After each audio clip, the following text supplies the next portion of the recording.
Welcome to week 2, where our subject is the Talmud. What I'd like to do in this introductory lecture is I'd like to first give something of a lighthearted introduction to some important features of the Talmud.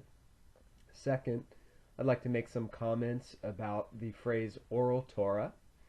Third, I'd like to orient us toward the 6 orders of the Mishnah. And finally, I'd like to close by giving some practical instruction on how to cite a page of Talmud. First, a lighthearted intro.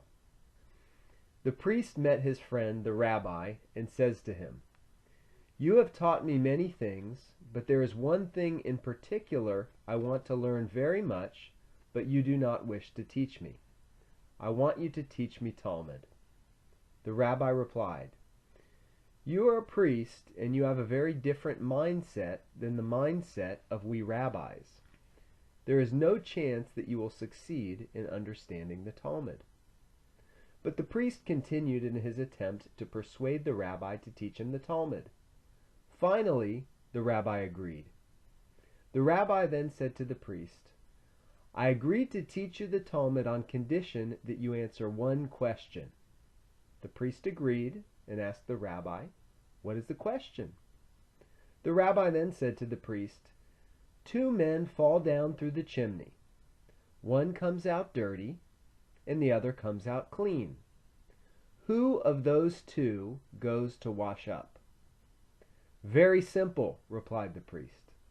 "The one who is dirty goes to wash up, but the one who is clean does not go to wash up." The rabbi then said to the priest, "I told you that you will not succeed in understanding the Talmud. The exact opposite happened. The clean one looks at the dirty one and thinks that he is also dirty and goes to wash up. The dirty one, on the other hand, looks at the clean one and thinks that he is also clean and therefore does not go to wash up." The priest then says to the rabbi, "This I did not think of. Ask me, please, another question." The rabbi then says to the priest, "Two men fall down through the chimney. One comes out dirty and the other comes out clean. Who of these two goes to wash up?"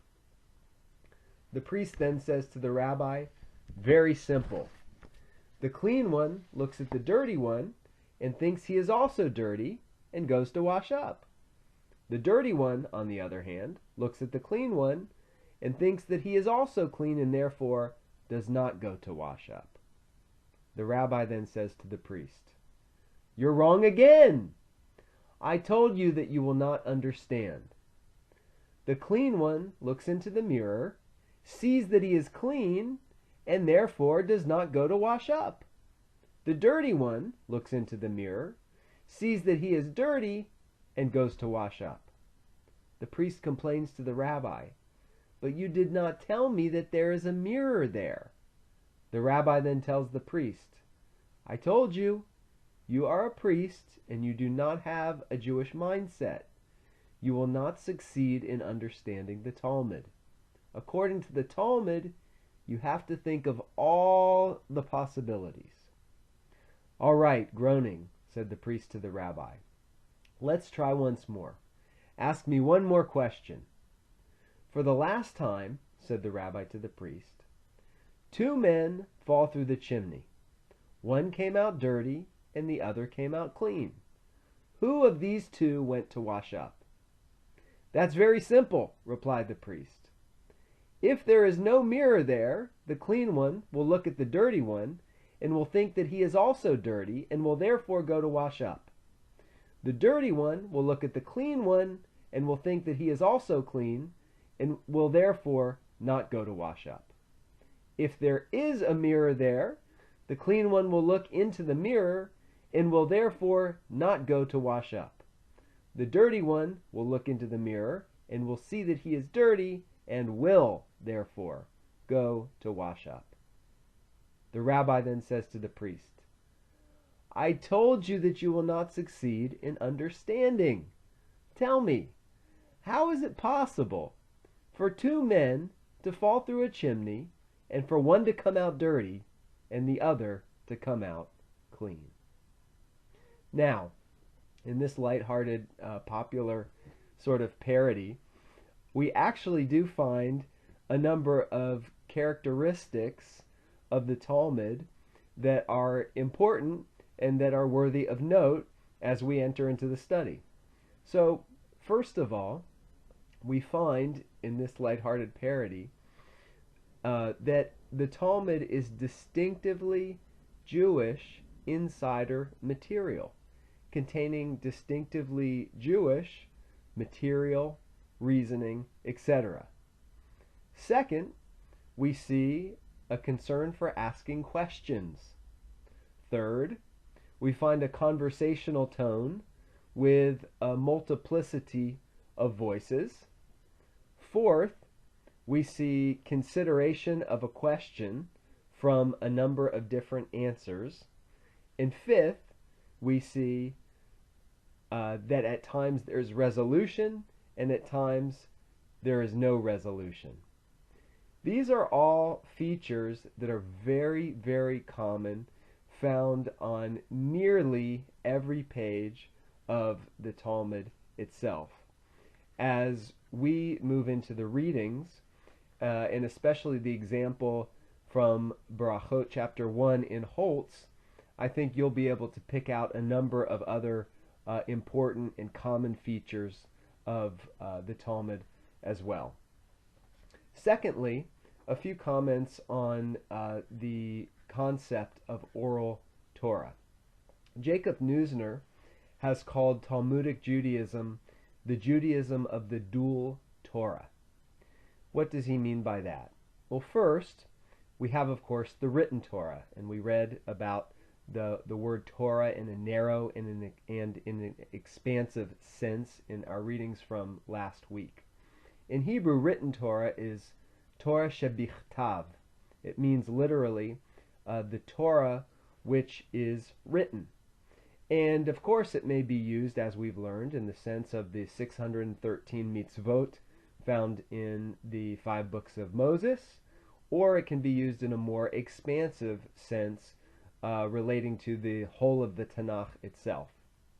When referring to a command found in the written Torah, that command is referred to as Torah deoraita.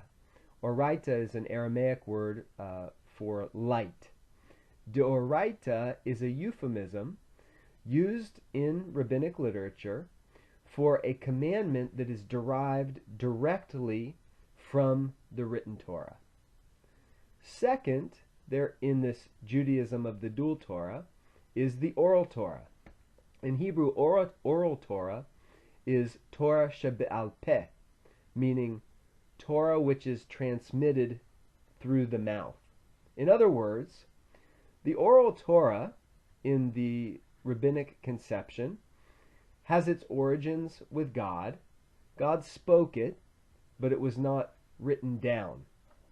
The oral Torah, which eventually came to be recorded, of course, is comprised of 2 primary parts: the Mishnah, which is the older part, and the Gemara, which is the newer part. Together, the Mishnah and the Gemara comprise the Talmud. Talmud is essentially another name for oral Torah. We could say Mishnah plus Gemara equals Talmud. Or, as time moved on, the word Talmud also came to connote the Gemara. So, we could also say Mishnah plus Talmud, or Gemara, equals Talmud. Talmud can be used in 2 different senses, either as referring to just the Gemara, or as referring to the Mishnah and the Gemara together. Now, Orthodox Jews are certainly scholarly enough to know that God did not tell Moses, here is what Ravina is going to teach in 1500 years. They would say rather that God taught Moses principles and revealed within the Torah principles, and those principles became foundations for what would come later. The Oral Torah's treatment of the 613 commandments of the Torah engender new laws that are not part of the 613 as is traditionally conceived, of course, the number of commands in the Torah. The Talmud calls laws not derived directly from the written Torah, Torah de Rabbanan, the Torah of our rabbis, literally. So you see that the Talmud itself makes a distinction between the laws that are derived directly from Scripture, the Oraita, and laws that are derived from the rabbis. Some examples of Torah de Rabbanan, laws derived from our rabbis, would be Gezerah. The word Gezerah literally means to cut off or to separate. And these would be laws instituted by the rabbis in order to prevent people, or in order to cut them off or separate them from accidentally violating a Torah de Oraita, a command derived from the written Torah. For example, don't touch a hammer on Shabbat because you may be tempted to use it to do work and therefore break a command de Oraita. Another example of a law de Rabbanan would be a takana. The word takana literally means to fix or to repair. And these in general are laws instituted by the rabbis for the sake of public welfare. So it's traditional to read the Torah in the synagogue on Mondays and on Thursdays in communities all over the world. And this is something that's conceived of as promoting public welfare. Another example of a law de Rabbanan would be a minhag. A minhag is a custom that developed and has become binding practice in a community. For example, there was a time when there was an additional day for the observance of certain holidays, such as Passover. That day was tacked on to the festival itself, and it was once a gezerah. It was once a law that prevented people, because calculating the calendar was complex and transmitting the actual timing of a given festival over great distance in pre-modern times was complicated. So there was a gezerah instituted so as not to violate what was written in the written Torah. However, over time that calculation became more exact, and once the calendar was fixed, although it wasn't any longer a problem or a concern that one would observe in an incorrect way or violate the actual festival itself, it remained binding. It remained a minhag to observe an extra day of certain holidays. In a looser sense, a minhag is a custom such as a synagogue's custom to sit or to stand during a certain prayer. In the rabbinic mindset, these two Torahs, shebichtav, written, and shebe'al peh, oral, are one. They're referred to, in fact, as the two that are one. That is, they're intertwined in the rabbinic mindset and cannot exist one without the other.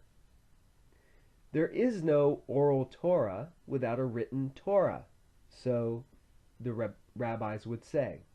Without the written Torah, there's no foundation, there's no basis, there's no constitution for the Jewish people. Therefore, there's really nothing to interpret. No divine writ that must be understood, lived, applied. At the same time, there's no fulfilling the written Torah without the oral Torah.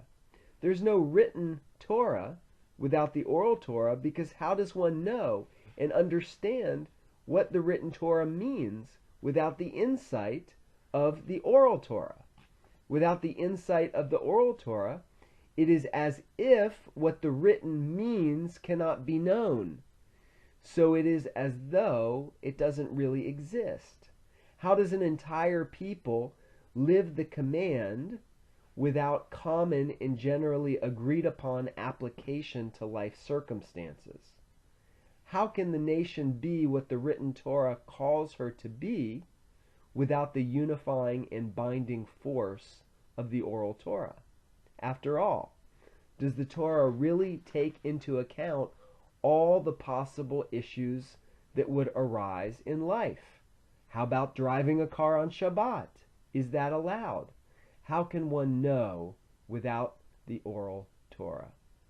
I hope you can gain from this an appreciation of this concept of oral Torah and the way it interacts with the written. Thirdly, a brief orientation to the 6 orders of the Mishnah. The major divisions of the Mishnah, as you will learn in your readings this week, are called orders, or sedarim.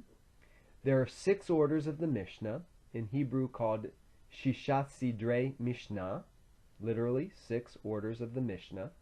In fact, there's a Hebrew acronym that helps you remember their Hebrew names. It's Zman Nakat. Zman Nakat, which means something like seize the day.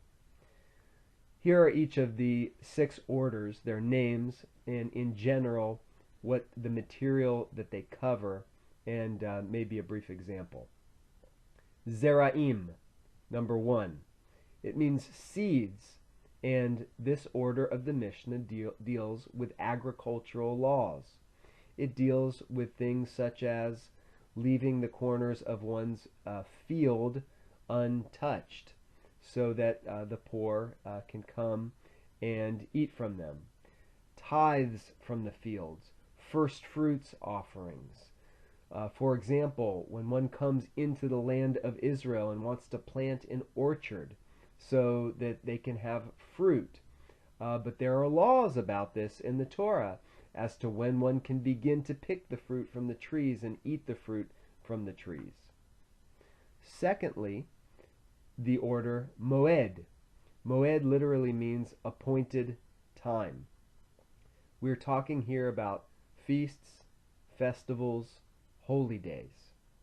How do I build a sukkah for Sukkot, a booth for the Feast of Tabernacles? The written Torah says simply, you shall dwell in booths for 7 days. What should this booth be made of? How many sides should it have? Can it be a permanent structure, or does it need to be a temporary structure? What constitutes a sukkah? The third order of the Mishnah is called Nashim. It means literally women.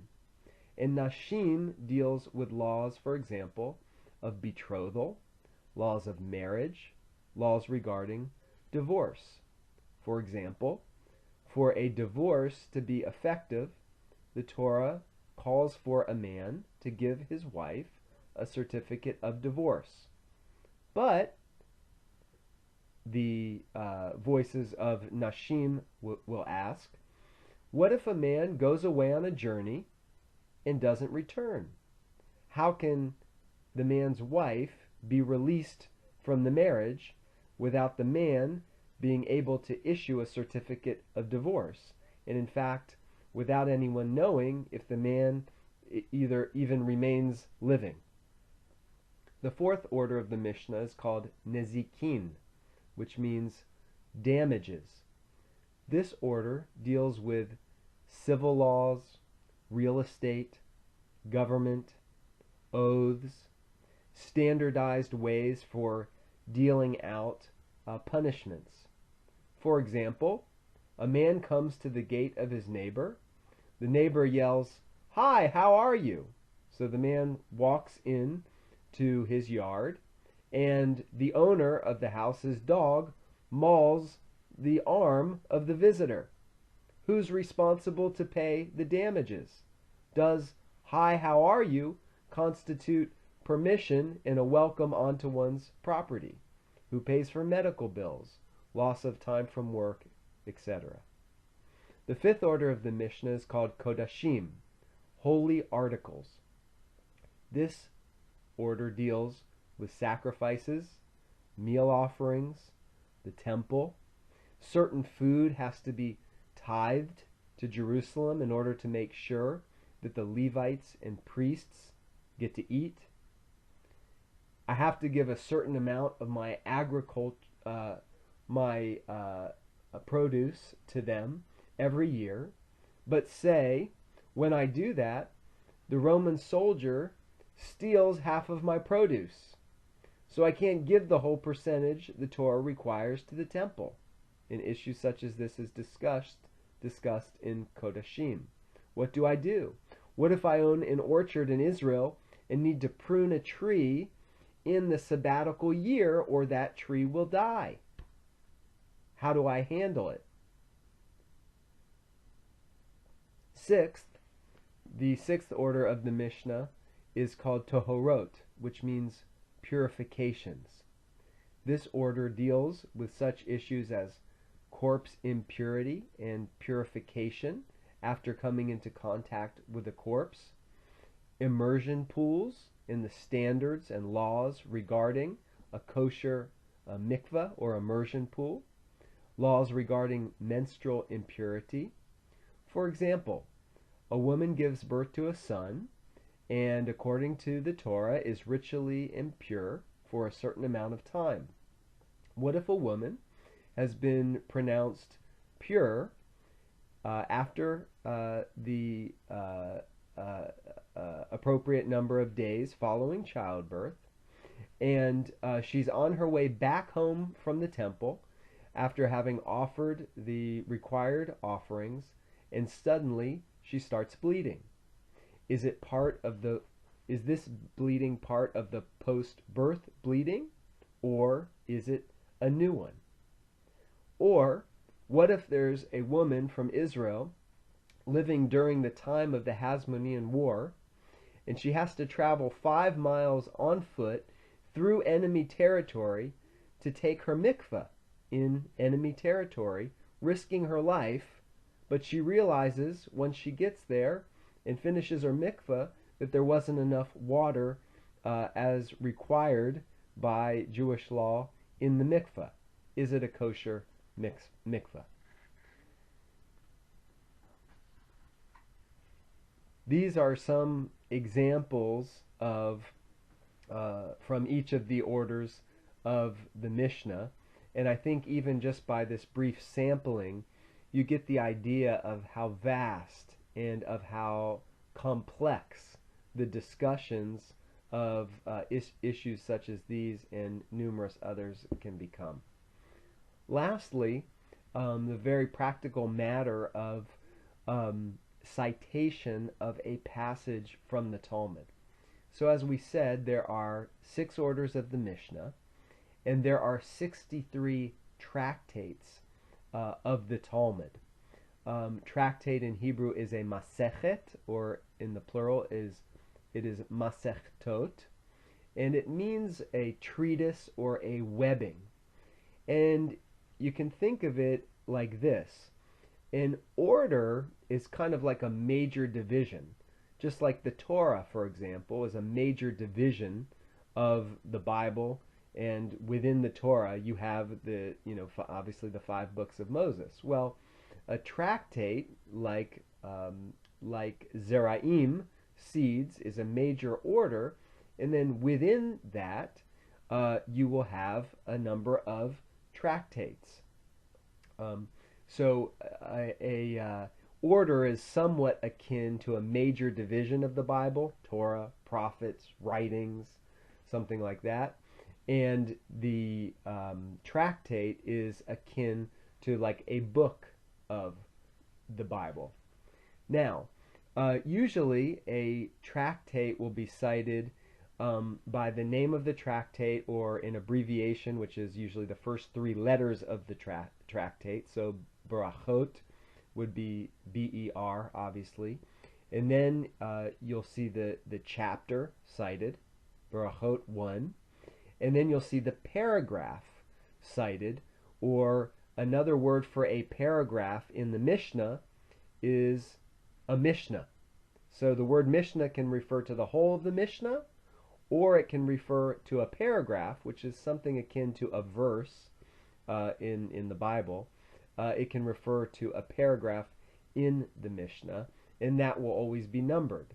So Barachot 1:4 means tractate Barachot in chapter 1, paragraph or Mishnah 4. Sometimes you'll see an M, uppercase or lowercase, at the beginning or prefixed to the tractate, and that simply means Mishnah.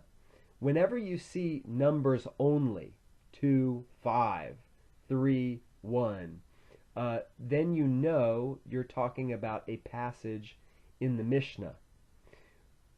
When we're talking about a passage in the Talmud, you'll see, again, the tractate, and then the number, 1 or 2, 3, and then you'll see an A or a B.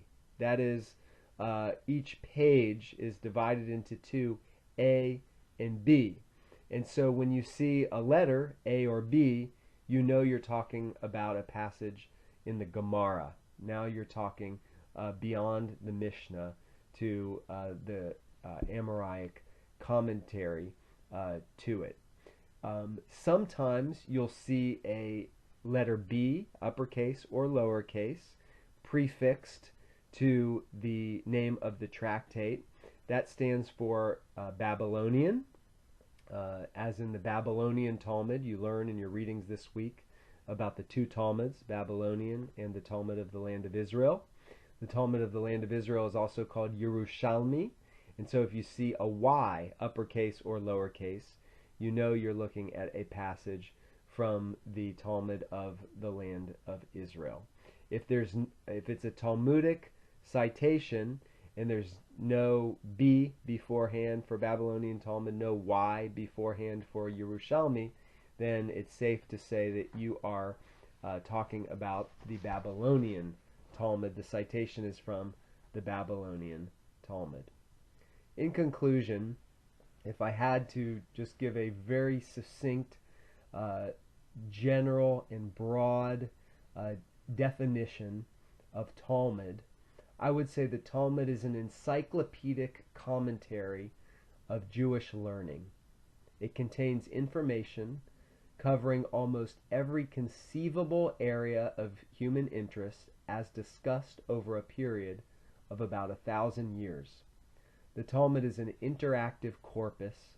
It contains much of the heart, soul, and life of the Jewish people in Israel and in the exile. In standard printed editions, it is upwards of 6,200 pages, and we're talking about large pages with small print. The Talmud is often referred to as Yam HaTalmud. It means the Sea of Talmud. Talmud is often conceived of or compared to the sea. It's called the Sea of Talmud because in the sea is teeming with life. It's like going snorkeling. I'm a foreigner when I dive down and when I snorkel.